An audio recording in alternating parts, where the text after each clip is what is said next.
a new project that you might not even be aware of. Reported 20 hours ago. Remember how earlier in the show I was talking about Project Guardian? Yes, let's get into this next thing. So we talked about Project Rosalind. Enough content creators have been talking about Project Rosalind. Enter in Project Guardian. Why point this out? So I'm going to give you plenty of reasons to point this out. Even Quant Papa will. Project Guardian, cited from Ledger Insights. Crypto Hulk uses Ledger Insights quite a bit, even though he blocks it from the screen. He uses Ledger Insights. All you got to do is do a search. It comes up in the text matchup. Anyway, sorry. I like his research. My bad. Blockchain for banking. Project Guardian, City Trials FX solution using Avalanche blockchain. Now, you have seen Avalanche having some recent pumps. You've been wondering about this. Now, how is Max tying in the whole thing of Avalanche and Quant? It just kind of gets an honorable mention. I don't want to make it look like, hey, this is JASMY and Quant or Avalanche and Quant. Not quite like that. But getting into this, we have referenced Citibank quite a bit. We have talked about RLN, especially when it comes to JP Morgan, especially when it comes to Citi, right? And we know that we had the interview. If you guys remember, if you haven't seen it, by all means, take a look into it. This particular lady from Citi stating, due to NDA, she can't mention what particular network it is, but she did drop the bombshell that is a particular. She was like, it is an ERC20 token technically.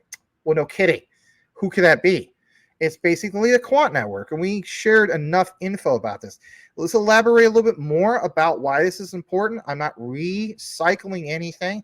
This is a brand new project. So getting into this, Citi, like I said, developed a public blockchain FX solution as part of Project Guardian, a monetary authority of Singapore tokenization initiative. Earlier in the show, you guys had some examples in regards to the monetary authority of Singapore.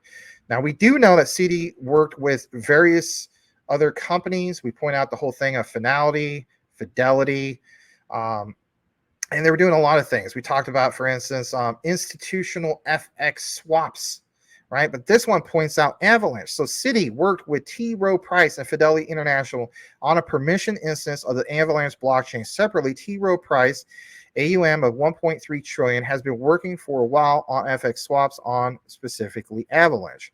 While blockchains have demonstrated promise for streamlined post-trade processes, their objective is to drive improvement at all stages to the trade life cycle, including pre-trade execution. Now, I will state this and pause this for a moment. I do need to check myself, right?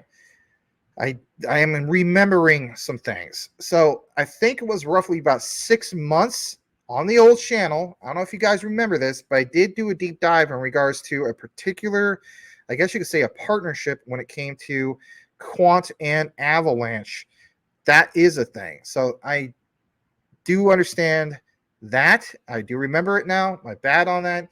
And I'm glad that now we're starting to see this whole project in regards to Project Guardian get mentioned. So yes, look at this for a second. Quote, while blockchains have demonstrated promise for streamlining post-trade processes, our objective is to drive improvement in all stages of the trade life cycle, including pre-trade execution, said Shobhit Maney, co-head of digital assets markets at Citi. I'm going to skip this part real quick because I don't want to get into all of this, but this part about streamlining involves a dealer and it offers a series of firm prices only for executable limited time. This usually enables the client to compare prices from multiple liquidity providers in real time. One can imagine a smart contract making the price selection. Once the smart contract selects the price, the blockchain acts as an immutable record of the trade. Very true. This application is an important first step of unlocking the value of a full end-to-end blockchain-based trading life cycle. In the past few months, listen to this, Citi ramped up its blockchain activities. We verified that. It initiated the regulated liability network, again, back to the whole thing of RLN, which brings together central banks and commercial banks in a shared blockchain network for tokenized money and assets. That tokenized money and assets, remember like we're talking about in regards to Overledger. Goes on to mention that this was done in a shared blockchain network for tokenized money and assets. Last September, which is a couple months ago, Citi unveiled its Citi token services, including a pilot for tokenized deposits. We also established that in regards to Quant. Additionally, the following month, it went live on 2 smart contract platforms, one for Chinese security settlement and the other for syndicated loans. Now, let's jump over to this whole piece from Ledger Insights. Once again, look at this for a second. This is all going to make sense in just a moment. So it talks about Singapore's MAS to explore global layer 1 blockchain tokenization with who? BNY Mellon, DPS, JP Morgan, and even MUFG. And we do understand the connection of MUFG even with JASMY. We pointed that out before in regards to Japan. I'm not going to make this a JASMY quant segment tonight, but 13 hours ago, you have this report from Ledger Insights, talks about Project Guardian, global layer 1. And again, back to pounding it home about a unified ledger. You've seen other content creators talk about, I think, maybe Zach Rector, Crypto Lulu, Lewis Jackson, and so on. This whole concept of a unified ledger, and every single turn of the table, the RLN is referenced here. Look at this. MAS announced a significant expansion to Project Guardian. It explores tokenization using public blockchain. The most significant aspect is the new initiative called Global Layer 1. It's designed as an open digital infrastructure enabling cross-border transactions and global liquidity pools. Now, we were talking about BSV earlier, and don't get me wrong in regards to that, to a sense, like that is like, wow, a global network that could be enabled. But what about a global network that can be enabled in regards to ones that are not exactly available for public sale that are using blockchain and distributed ledger technologies? That should be a takeaway. The most significant aspect of this new initiative called Global Layer 1, GL1, and you're going to hear a lot of content creators talking about this. I'm just being honest. I'm going to call it right now. You're going to see a lot of these guys, Lewis Jackson, Zach Rector, all these guys talking about it. So get used to this term. It's designed as an open digital infrastructure enabling cross-border transactions and global liquidity pools. And what could be one of the many that will contribute to global liquidity pool. Now, I know that this is the quant segment, and some people will say, well, that's Ripple's XRP all the way. And you're definitely going to see some of these guys talk about it. But we know that when it comes to JP Morgan and so on, they don't have their own token, right, for public sale. Like, we talk about Onyx and so on, right? We're going to get into that. So you have BNY Mellon, you have JP Morgan, DBS, MUFG, like it says, involved. Before exploring GL1, MAS announced 5 use cases.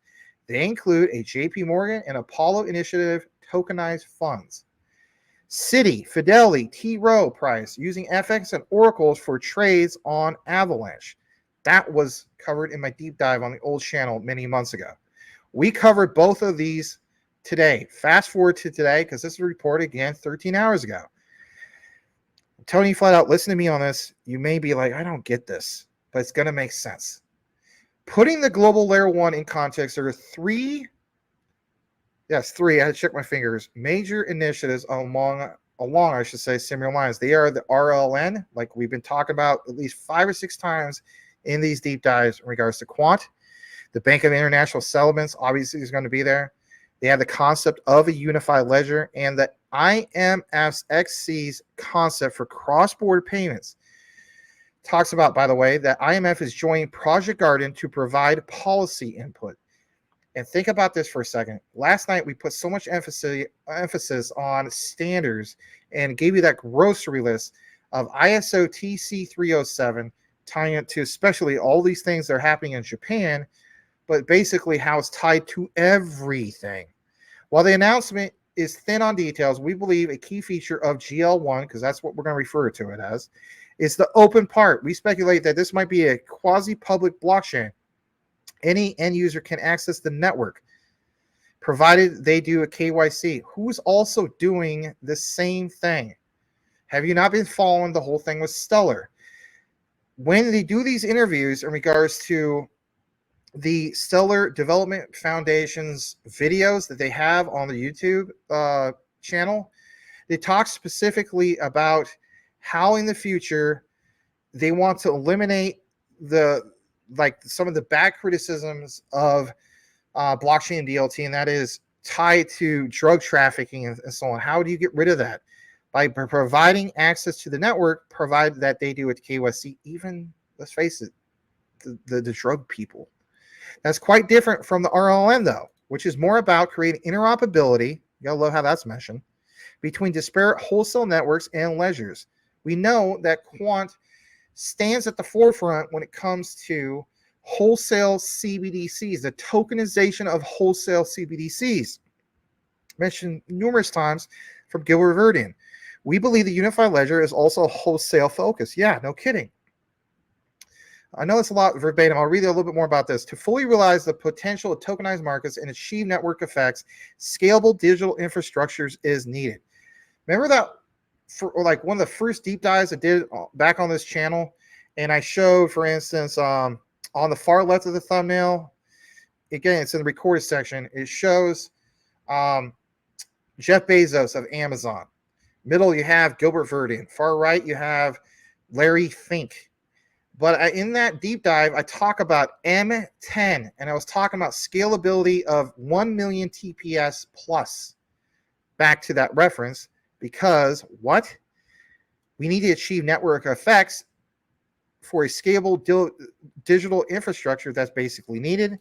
Of course, this guy, Mr. Leong Sing Xiong, the Deputy Managing Director of Markets and Developments, MAS, states, quote, GLN will provide a foundational digital backbone and bring markets together. Think about this again for a moment, guys. How is that even done?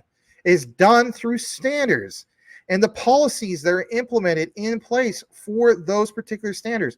Say what you want, whether you're a proponent of Quant with the Quant network, that standard that Gilbert Verdian wrote back in 2015 that was realized in 2016 blankets so many things, almost literally everything at every turn of the table when we research more about blockchain and DLT.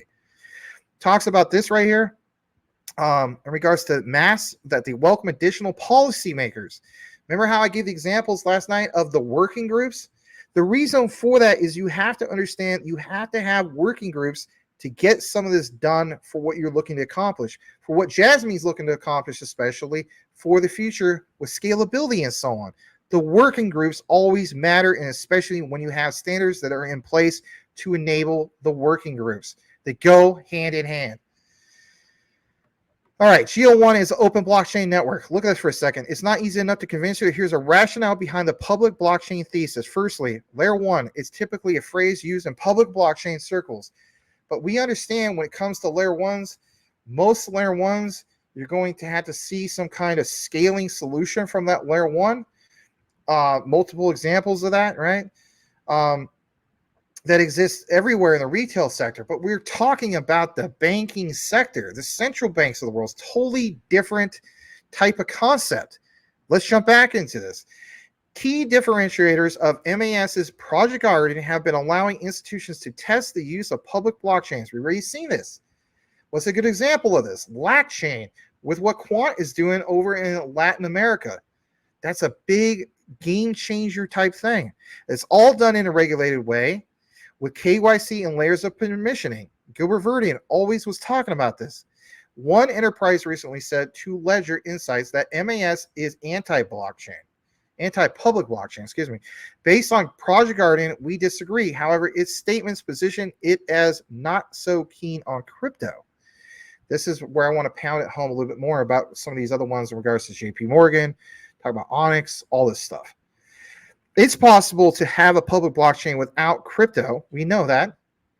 But this requires strong and trusted governance. Regulated institutions might operate all the nodes, right? If you want to cite that, that's from Credit Agricole and Seb, right? But in related news today, many hours ago, MAS published a paper on blockchain interoperability. Yes, an actual paper. I don't want to get into that specific paper. It's really long. But most of the documents explores an interlinked network model, which is called INM, which requires bridges.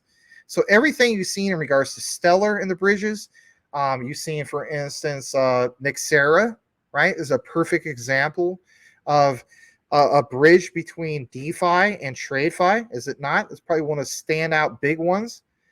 But interlinked network model, think about that for a second. What would be the interlinked network model? Quant's overledger. Through what? ISO/TC 307. People will state numerous times that, how could it be that, Max?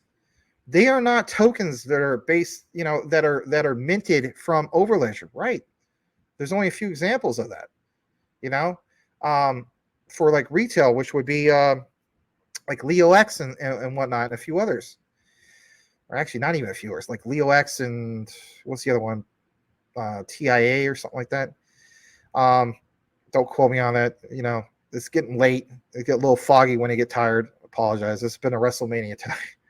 But my point is, Quant's focus has never been retail anyway. But if you looked more into this, you understand it's the things that run in the background, and interoperability is just the tip of the iceberg. We've already established that. We've shown this numerous times. Look at what it says here. The concern is that bridges are notoriously vulnerable. They are, and are currently the source of most hacks on public blockchains. What is an answer to this? An answer to this is the new product that was released, what was it, about a month ago, give or take, for Quant Authorize. That's the product, right? Secure, smart audits of anything and everything when it comes to, crypto, especially when it comes to like what some of these, institutions want to do with where they're moving the money from traditional finance to, DeFi and you name it, right? Especially with what Stellar's doing, on ramps, off ramps, the bridges that they're doing. There's numerous examples. You have to have something in which will verify the contracts, making sure that these bridges are safe. And Quant is doing that. And I think everything is tied into this at such a degree that I think just people can't wrap their heads around it, because they focus too much on actual tokens instead of what's running in the background. And again, I want to get more into this to give you a real good rounded out way of understanding this. So before diving into INM, MAS explores the other options. One is a common, infrastructure, which MAS previously trialed in Project Dunbar. Remember how many times Louis Jackson talked about Project Dunbar? I even covered that late last year, going into the new year. But in regards to Project Dunbar, that was for cross-border CBDC, and we already did that. Been there, done that. Also, Project Hamilton, MIT, the New York, was it the Reserve? Excuse me, the Federal Reserve Bank of New York, and then also Quant Network. Like I always stated before, got a lot of criticism about that being speculative, and then we found out later on they became real things, because even with Project Roslyn, that was verified. The BIS, Bank of England, chose to go with Quant, especially with the overledger. Another layered model on the lines is Ethereum and its sidechains. The paper notes that this ensures that the costs remain viable. Now, back to Project Guardian initiatives for a second. Apart from the JP Morgan and Citi projects, another new tokenization initiative is a treasury management solution, Ant Group. HSBC recently partnered with Ant to trial something similar to similar in Hong Kong. BNY Mellon, all this stuff. Talks about how BNY Mellon custodies reserves for the USDC stablecoin by Circle. U.S. asset manager Franklin Templeton, which is a strong partner of Stellar, is the fifth use case edition. It already manages the largest tokenized traditional asset fund, more than 300 million on public blockchain. And oh, by the way, they're also part of that list of your ETFs that everybody's paying attention to. And that's going to be big, especially for Stellar. Now it's trialing Singapore's new variable capital company, VCC, combined with fund tokenization. The fund tokenization at every turn of the table, we gave you giving you examples in regards to Quant. Might not seem like it on this particular deep dive, but it's going to make more sense here in a second. And look at this. MAS has started a new VCC track for Project Guardian because 8 institutions are engaged in VCC fund tokenization projects. We previously reported on UBS trialing tokenized funds using a VCC structure in addition to Schroders. Now, that was in regards to MAS. This now, I'm going to take you straight to MAS. Why would I do that? Because there was a recent report done earlier today, right, from MAS, the Monetary Authority of Singapore, November 15th, and look what it says. MAS partners financial industry to expand asset tokenization initiatives. Today, it announced that it's working the financial industry to expand asset tokenization initiatives, develop foundational capabilities at scale, by the way, for tokenized markets. They want to develop under Project Guardian, this new thing I was telling you about, and they will use this to catalyze the institutional adoption, is this not juicy, of digital assets with the aim of freeing up liquidity. I want you to think about that for a second. You are now starting to see rumors, and not just rumors, come into fruition of this shift. How is this shift going to happen? Here's an example. This will unlock investment opportunities, increase the efficiency of financial markets. There's not a lot here that's posted. I know it's a lot verbatim, but some of the stuff I can't just do a quick summary because you need to understand how it flows. But look, how do they expand asset tokenization initiatives? I'd be asking that all day long. Project Guardian. This is what's significant about Project Guardian. Their industry group of 17 financial institutions. They have initiated 5 additional industry pilots to test promoting asset tokenization use cases. Come on, guys. We've already seen the proof in the pudding when it comes to LACchain. That's for Latin America. How about, test pilots for a digital pound? How about a digital euro? So we've seen these industry pilots time and time again, promising, just like you see highlighted, asset tokenization use cases. Like it says, potentially paves the way for integration across the capital markets value chain, including listing, distribution, trading, settlement, and asset servicing. Now, I know that I haven't covered Clearpool for a while, but this is where Clearpool really takes the cake, because what do we know from Clearpool if you studied it? Clearpool is the tokenization of DeFi lending, and it's a capital markets ecosystem.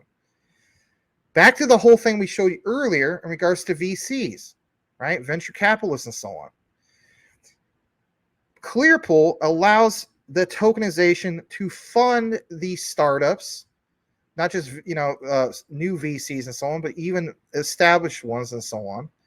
It's an enabler for them to quickly raise capital that a lot of startups and established companies that are VCs and so on need to just simply do that, raise capital, but without having so much, so much suppression that the traditional markets through like an average bank would do to them, right? A lot of VCs have been crippled.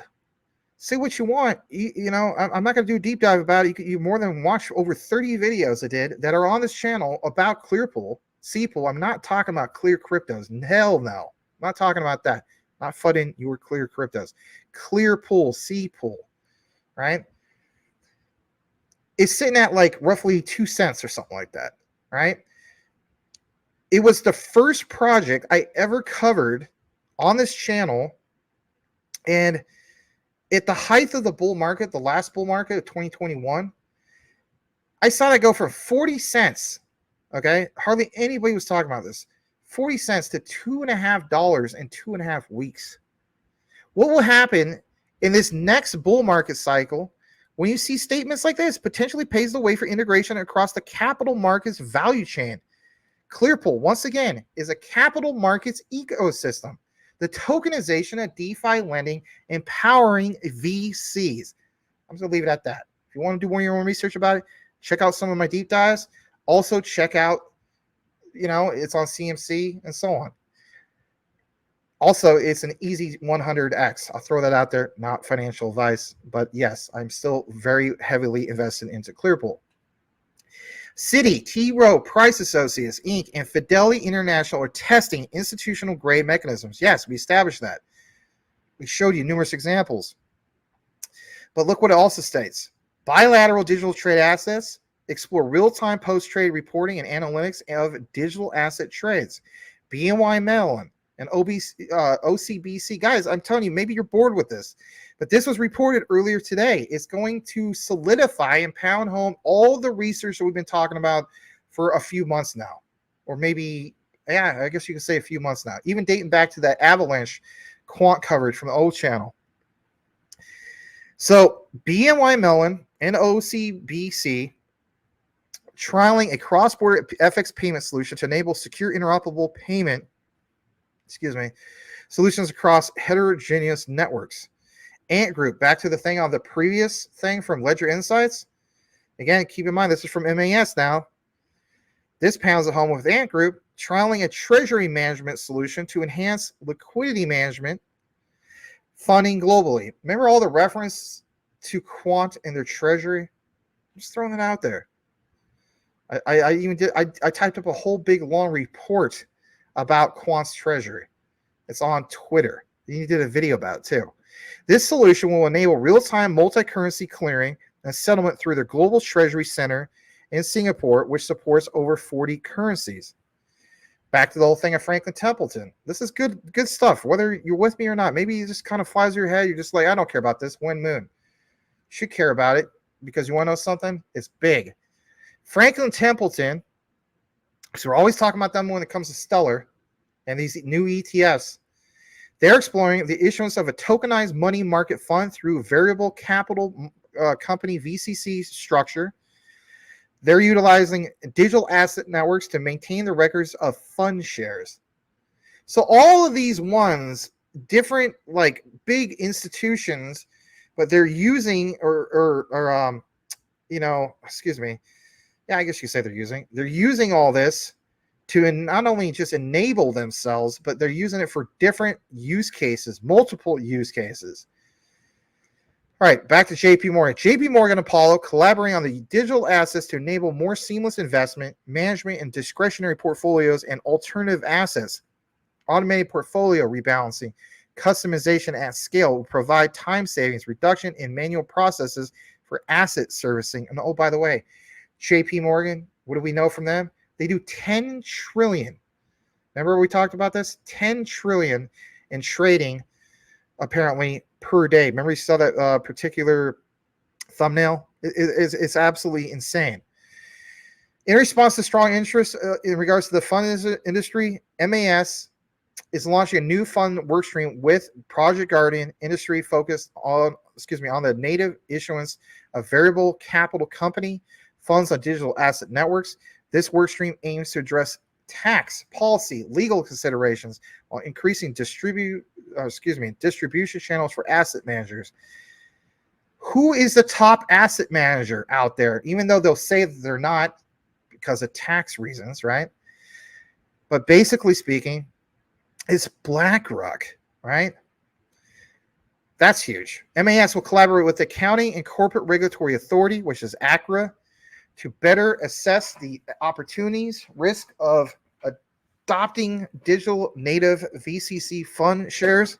Sorry, when you see me get up like that, I have a bad tailbone. It's an old injury. I just throwing it out there. I know some people pointed out. They're like, man, you feeling okay?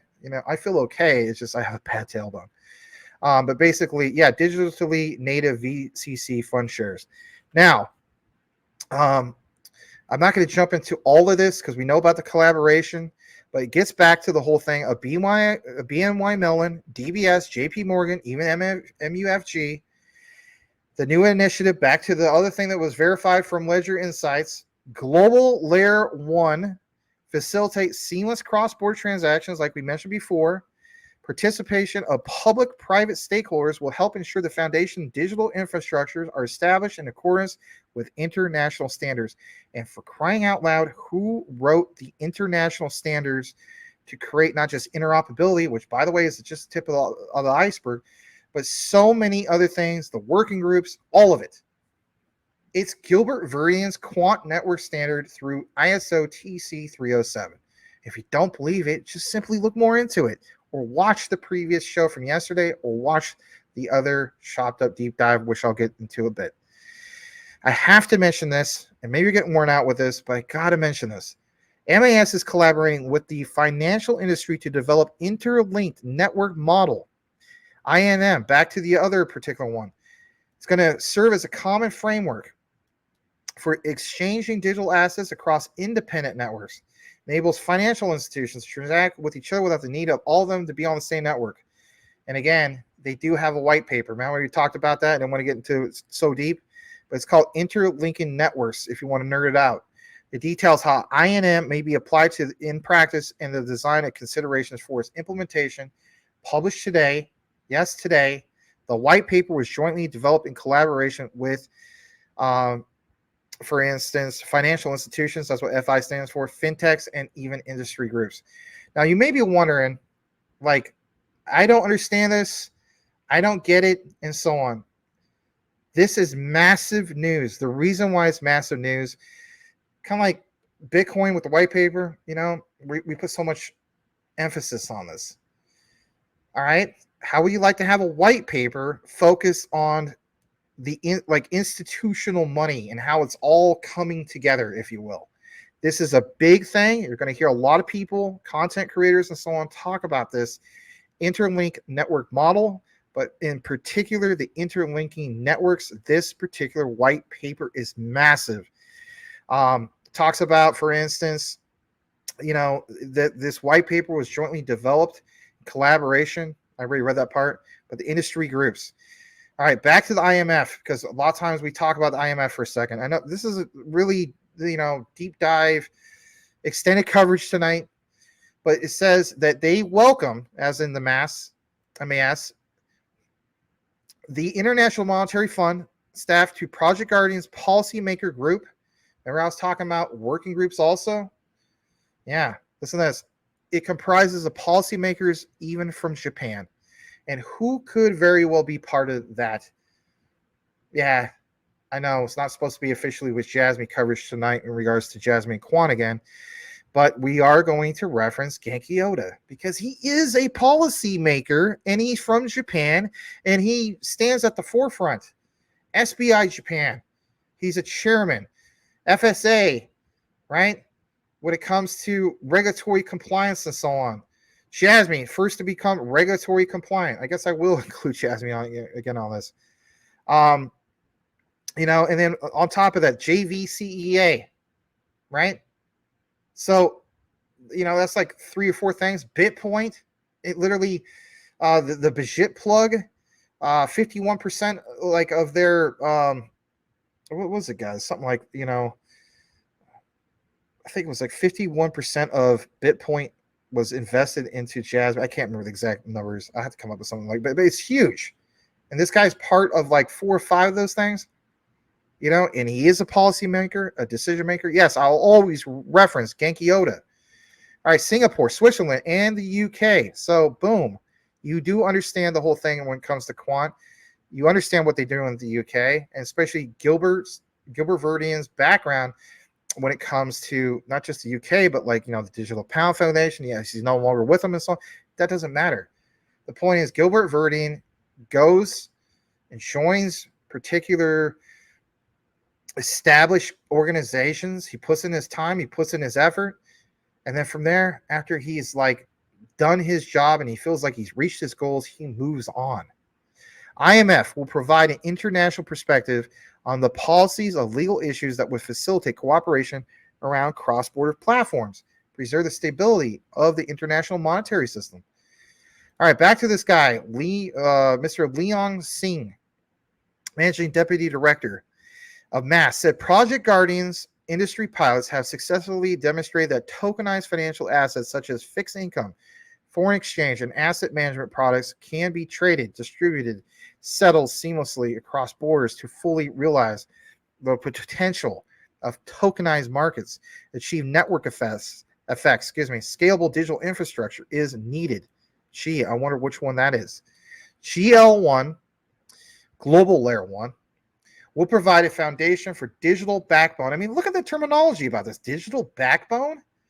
Bring markets together, similar principles, openness, accessibility to the public internet. Max welcomes additional policymakers and financial institutions to participate in the design phase of this Global Layer 1 initiative and contribute towards its development. So you already have a white paper about this.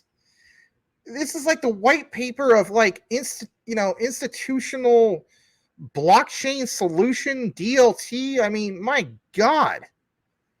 You know, I'm telling you flat out, you're probably going to see a lot of news about this soon. All right. Hold on a second. I got to get into this because it needs to pound it home with Quant. Now, to this right here. You have this from the Internet Engineering Task Force. It's a conversation. All right. Think about this for a second. This is from Martin Hargreaves. It says the use cases highlighted. CBDC and global trade are not using or possibly going to use Polkadot or Tezos. Think about this for a second. I'll come out of the frame for a second. I want to really, really see this. Okay. He says the use cases position us away from the existing crypto networks. This guy named Luke. Third-party interoperability service providers should be contacted. Axelar, Layer 0, Seller Network, Interchain Messaging, Nomad, Wormhole, Multichain, AnyCall, Hyperlane, and dBridge. Most focus on cross-chain swaps and not cross-chain asset bridging apart from dBridge and Allbridge. Look what it says on the bottom. Discussion on use case, CBDC, of course, Martin Hargreaves. Wes, having implementation at Swift Hackathon is very good. Wes, should avoid focus on permissionless crypto. Concentrate on the permission systems. Who was always talking about this? Gilbert Verdian. Numerous examples. If you don't believe me, look more into it. Concentrate on the permission systems. Don't talk about NFT/crypto tokens of consumer stuff. This is also why Gilbert Verdian has stated that their focus is not on retail. Martin Hargreaves, clarify that tokens are not consumer tokens. These are institutional tokens. What kind of framework do we have in place? Back to the whole thing of this white paper. Discussion, use case, supply chain. Right? I think that's the end of the conversation. All right, let me go to the next part of what we have. Can I give you an example of all this? Yes. Let me see here. Let me take that thing off of Quant. There we go. So you see here these examples. Axelar right in the center. Layer 0 at the bottom. Look how Avalanche. See how that works right there? I don't know if you guys can see. It's kind of blurry. Shout out to Jack Thompson. He was saying, what about the whole thing with Onyx, Max? I never had a chance to answer that to you, so I apologize. But you see here, private equity fund, private credit fund, everything that Max is talking about for crying out loud, Apollo Asset Manager, Oasis Pro, tokenization service, Onyx by JP Morgan, tokenization service, asset manager, Wisdom Tree. We're talking about Wisdom Tree with Stellar. Remember that? Also over here on the far left, actually, let's focus on the far right real quick. Sorry. So you have all three of these, and then, for instance, the Avalanche, permission subnet, fund token smart contract.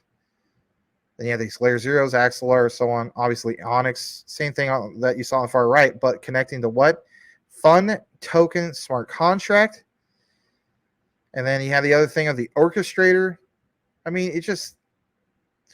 it's a figure example of the end-to-end process flow, but I mean, it might be kind of hard for you to see because it's kind of a smudged, blurry screenshot. Sorry about that. All right. Before we wrap it up, you got to see this. This is really going to help make sense. This is from October 12th. I'll come back out of the frame or into the frame. So what you see here is, again, JP Morgan, Visa, they teamed up, setting the stage for a showdown with SWIFT. Now, some people are going to state, especially from the Chainlink community, that it's Chainlink all the way. Everything's fine with SWIFT and so on. Hey, I hold Chainlink. I'm not trying to go out to the Chainlink community. But this was reported October 12th, and I'm just going to let it speak for itself.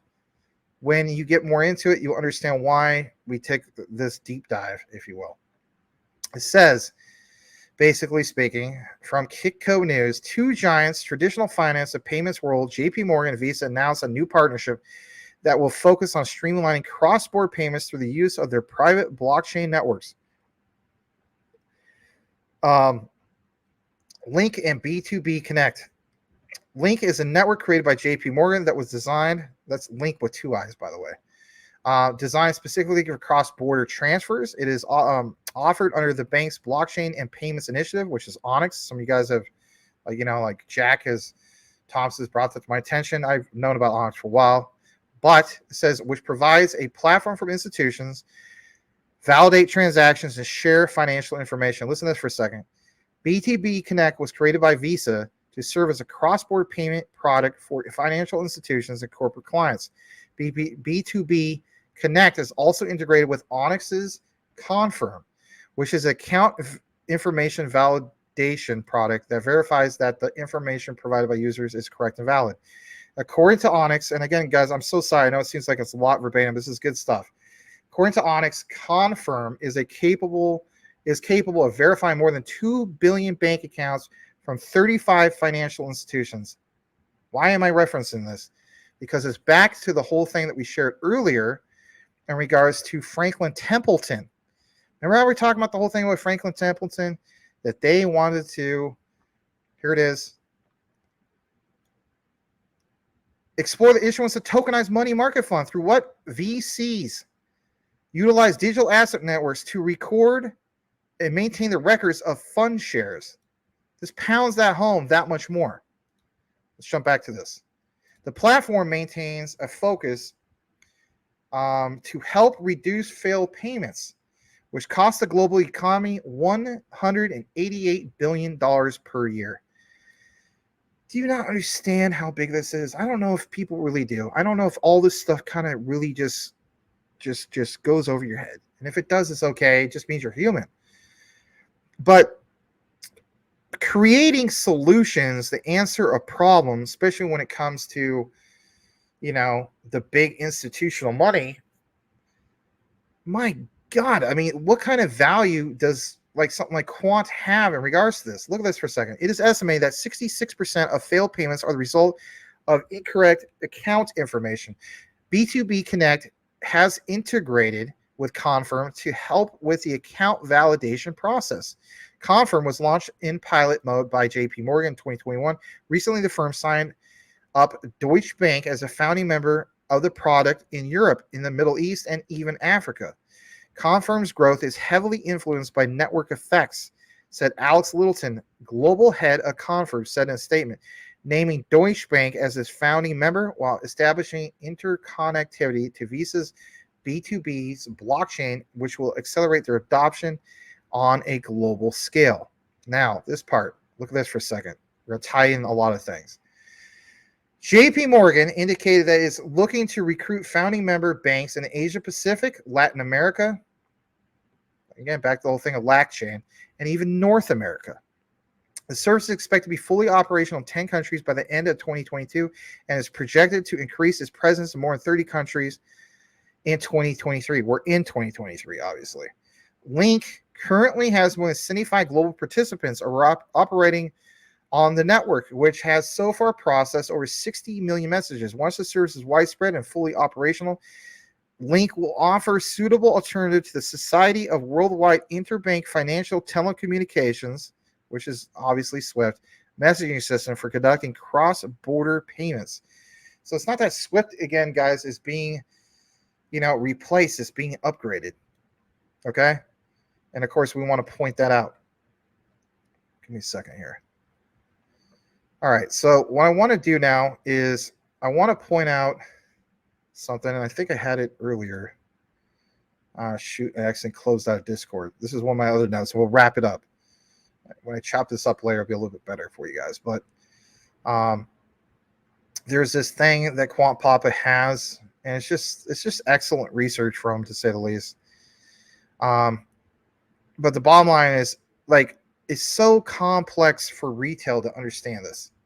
And I would totally agree with that, to say the least. I mean, and in regards to this takeaway, you have to understand that MAS Project Guardian has been allowing institutions to test the use of a public blockchains, and it's all done in a regulated way, of course, with KYC and layers of permissioning. Those layers of permissioning, right, are so important because you have standards that are in place in regards to all that.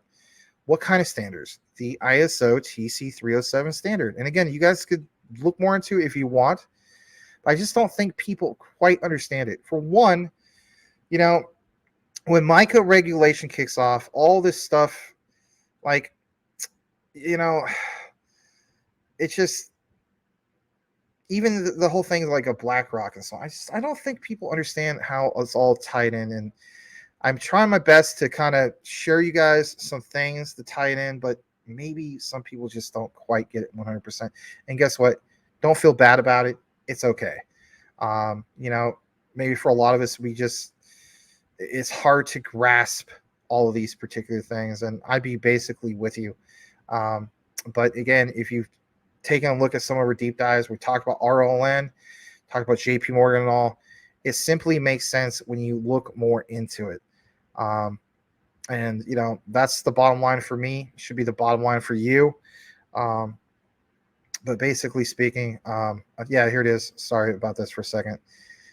This was from, I guess you could say, from the old Quant site. I shouldn't say old, but like, basically speaking, like they always change the Quant site. I hate to do this because I'm not trying to be like Crypto Hulk, but this is in regards to the Wayback Time Machine. Let me show you an example real quick. I had this up earlier. Again, I'll chop this up.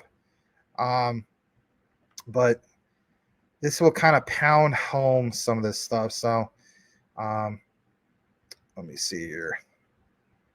Yeah. Yeah, this is, I don't know. Maybe you've seen some of this. I don't think you guys have. But I'll pull up this. Let me see. Yeah. Here it is. This is a thing that you might not even be aware of at all. It's called Sentinel. And again, back to the whole thing we're talking about. Scalable enterprise monitoring, resource visibility platform that enables enterprise to truly see what is consuming in its IT resources by measuring and forecasting and performance capacity of the entire estate, unique monitoring historical analytics engines. Back to the whole thing of what you saw from that white paper, and that is analytics, verifying some of this stuff. Let me jump to this next part.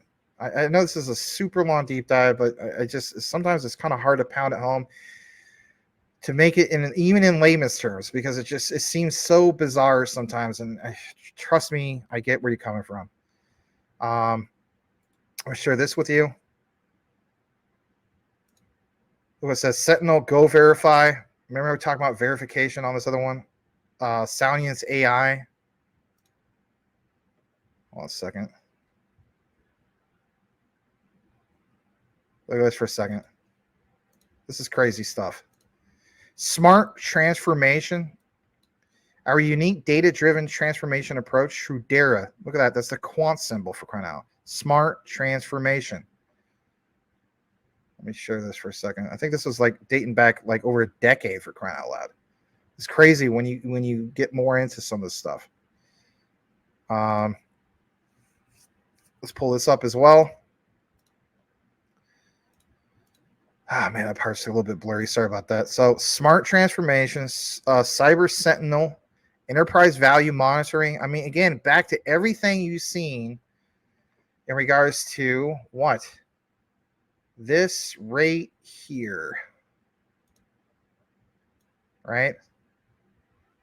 Where was it? The global layer 1. Let me pull that up. Shoot. There it is.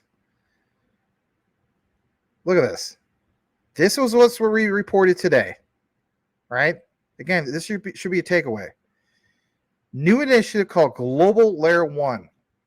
Where was the inception of this is basically what I'm trying to say. The inception of this is this right here because of everything that's labeled here. Trudera, of course, now called Quant, basically.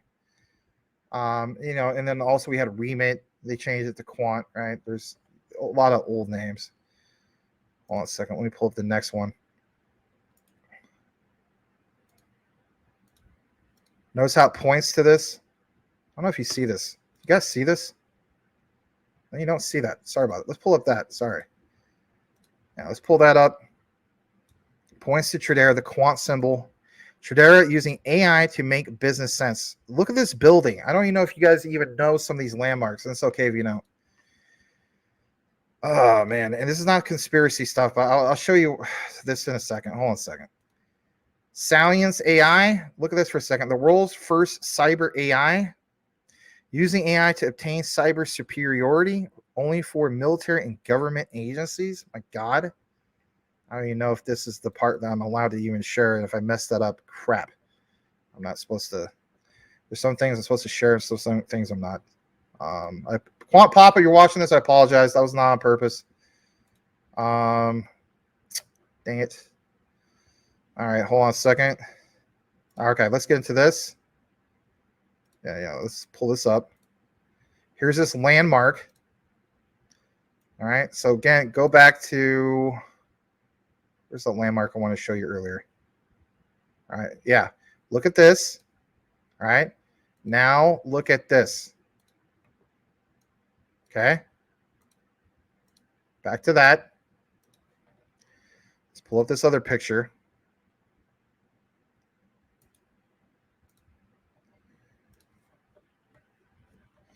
It's the Comcast building. Okay, look at this for a second. The Comcast building. Comcast with Quant? Really? I mean, I'd be asking that. Hold on a second. Let's pull this up.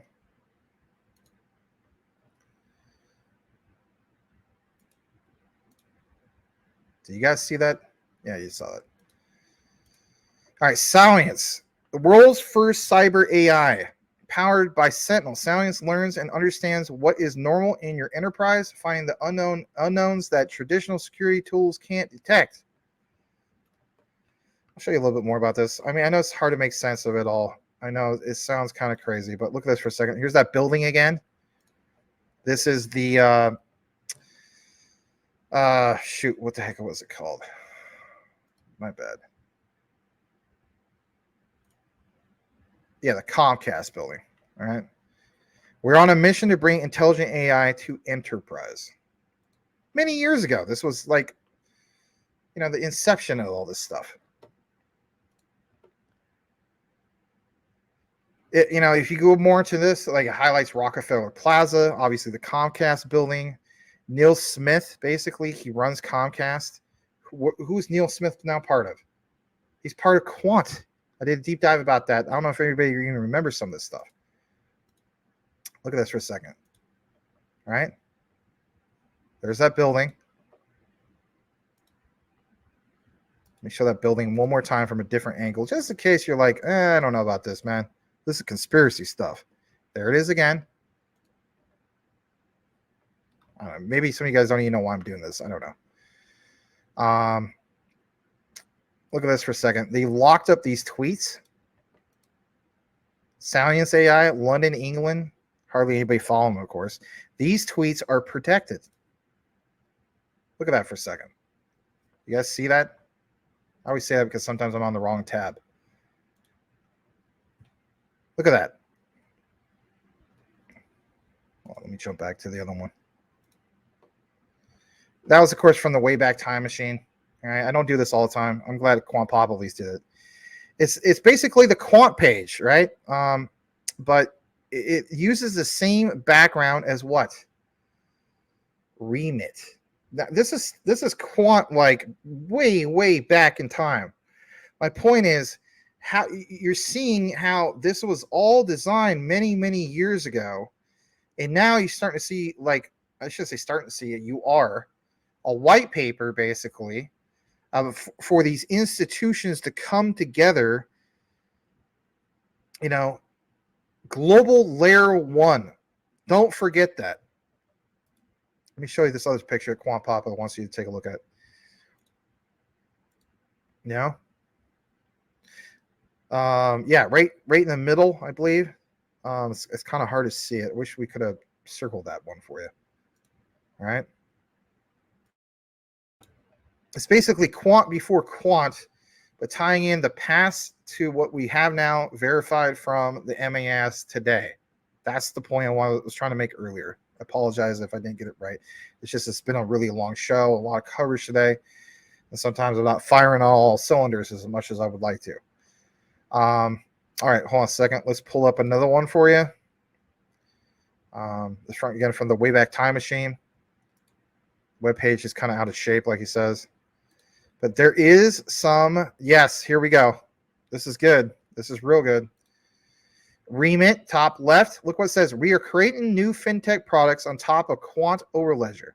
We're the first starting with Overledger operating system, blockchain operating system. Overledger is a platform to create next generation multi-chain apps.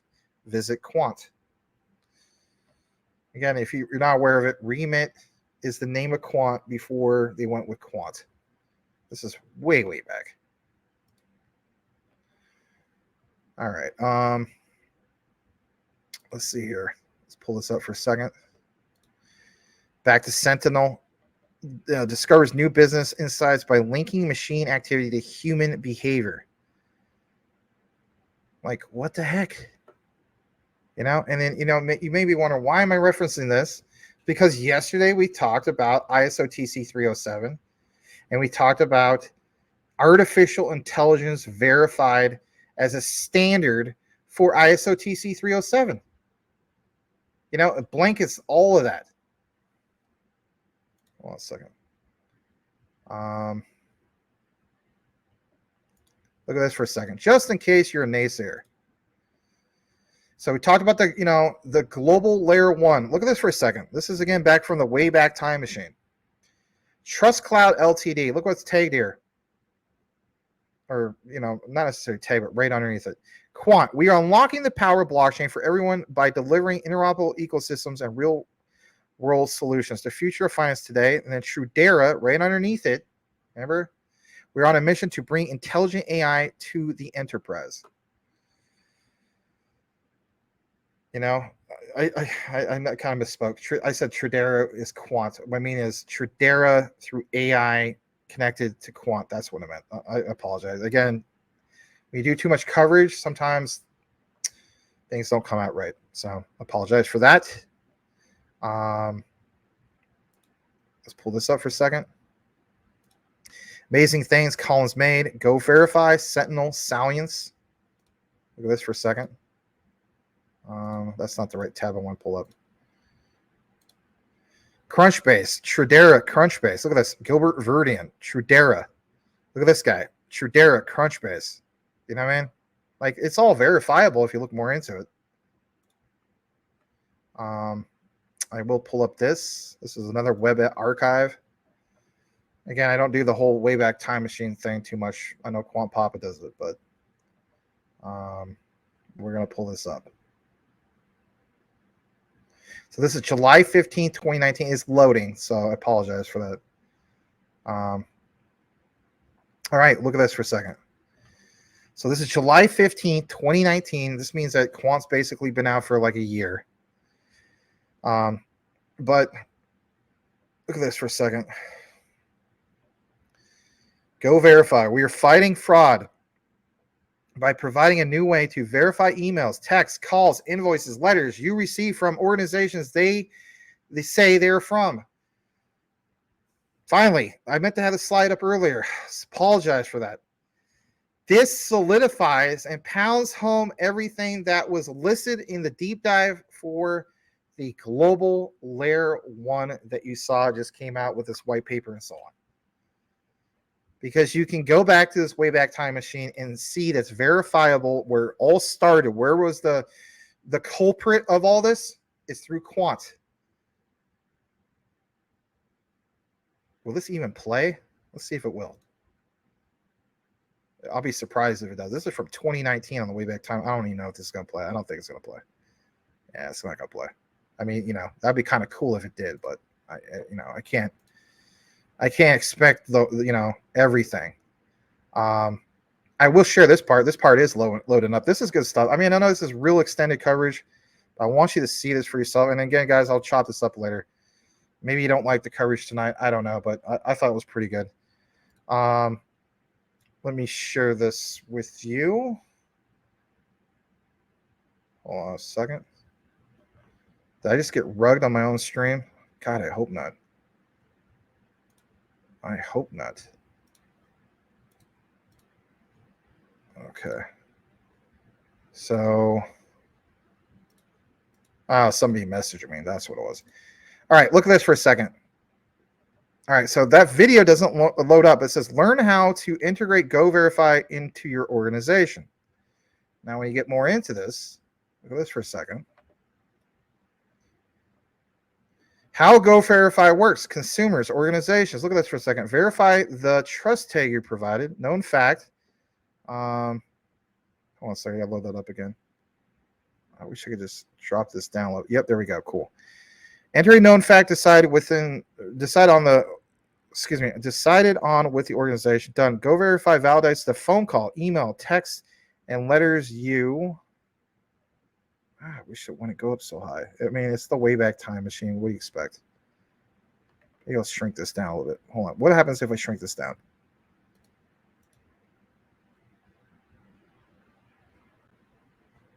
I got to shrink it down a little bit before you can fit on the screen because it's the Wayback Time Machine. GoVerify validates the phone call, email, text. Got that part. Done. GoVerify validates the... Okay, I already read that part, so sorry about that. Let me pull up this next part. Generate trust tag. This is the good stuff. Using our APIs, generate unique trust tags per individual customer, hash personal data, tokenize and hash data about your customers without sending us any personal data. This was, for crying out, July 15th, 2019. Really? I don't know. Maybe some people don't think this is a big deal. I think it's a huge deal. All right, let's see here. Here's another picture. This won't take up long because it's just a screenshot. Look at this. GoVerify protects you from fraud. Think about this for a second. Identify the person contacting you is who they really say they are. Again, apply this to the whole thing of the global layer 1 white paper. Literally just came out today. And this inception was from the Quant site back in, now this time, look at this. Wayback Time Machine, June 14th of 2018. You don't believe this stuff was planned a long time ago? It was planned a hell of a long time ago. Hopefully you see that. I think you see that. All right. And then, yes, let's look at the very last one.